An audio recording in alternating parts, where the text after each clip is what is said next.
Bonjour, je m'appelle Anaïs. Je suis née dans une famille chrétienne. Je suis d'ailleurs née et j'ai grandi dans cette église. J'ai été bercée par les louanges et les magnifiques histoires de la Bible. Dès mon plus jeune âge, j'ai appris que la vie n'allait pas être facile. Peu de temps après ma naissance, ma maman a été admise en hôpital psychiatrique. Nous avons affronté la vie, mon frère, ma sœur et moi, de traumatisme en traumatisme. Nous avons été élevés par mon père qui se démenait pour nous rendre heureux et pour panser nos blessures. Nous avons été soutenus par notre famille qui a toujours su être présente. En grandissant, j'apprends à connaître l'amour de Dieu et cela me rend heureuse de connaître la vérité sur qui il est et ce qu'il a fait pour moi. Mais à 14 ans, j'apprends le décès soudain de ma tata Ina, la personne que je prenais comme exemple, celle qui m'a beaucoup appris, notamment à devenir une femme. Ça a été le coup de massue dans notre famille. Une haine et une rancœur commencent à prendre place en moi. Je me rappelle entendre cette voix qui me dit que c'est Dieu qui nous inflige tout ça, et cela m'a endurci. Un trou béant se forme en moi que je cherche absolument à combler, par l'alcool, la drogue, la cigarette et les flirts. Je commence ma vie de jeune femme avec ce qu'on appelle de la carence affective et le peur de l'abandon. Je me voyais me renfermer petit à petit sur moi-même et j'en souffrais de plus en plus.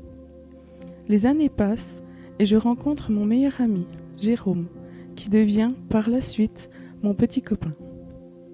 Au début, c'était tout beau tout rose, mais ça n'a pas duré. Il n'arrivait pas à combler cet amour que je demandais. Je suis devenue une femme jalouse, possessive, ce que je nous faisais subir était invivable. Il prit la décision de se séparer et ce fut pour moi une descente aux enfers. Le vide ne faisait même plus partie de moi, c'était ma vie entière qui était vide. C'était affreux, je buvais pour ne plus penser.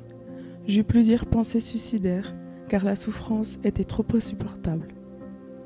Puis j'ai crié à Dieu, je me suis reprise en main et j'ai demandé au Seigneur de me restaurer complètement, ce qu'il a fait.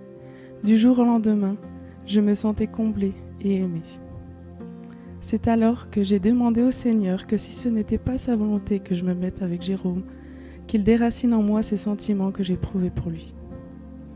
Quelques jours après, Jérôme revenait auprès de moi, me demandant en mariage, ce que j'ai accepté, bien évidemment. 1 an passe et je tombe enceinte. Notre bonheur a été de courte durée, lorsque nous apprenons 3 mois plus tard que le cœur du bébé s'était arrêté. Je me souviens crier dans ma baignoire au Seigneur lui demandant où est-ce qu'il était. Pour moi, ce fut le néant complet. Un jour, mon mari me surprit lorsqu'il me consolait. Il se mit à me dire que Dieu était avec moi durant cette épreuve et que l'on réussirait à gravir cette montagne avec l'aide de Dieu. Quelques mois plus tard, nous apprenons par la grâce de Dieu que j'étais de nouveau enceinte. Je n'ai pas crié au miracle tout de suite, car j'apprenais en même temps que ma petite sœur était atteinte d'un cancer et ce fut le 2e coup de massue dans notre famille.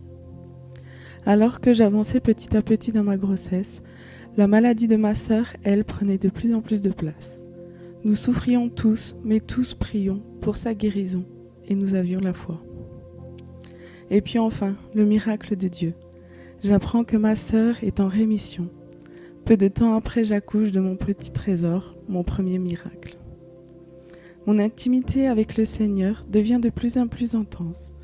J'ai appris à l'écouter et plus j'avançais, plus je ressentais ce besoin de fléchir le genou et de m'abandonner complètement à lui. C'est ce que j'ai fait, il y a 1 an exactement. Je me suis repentie et j'ai décidé que mon foyer serait bâti sur le roc. J'appréhendais beaucoup pour mon mari, car lui étant musulman, n'aimait pas trop entendre parler de Jésus. Peu de temps après ma prière, le Seigneur m'a donné 2 songes, dont l'un concernait mon mari.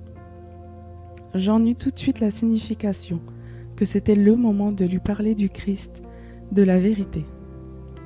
J'ai énormément prié pour que le Seigneur lui parle et le touche à travers ma bouche. Et c'est ce qu'il a fait.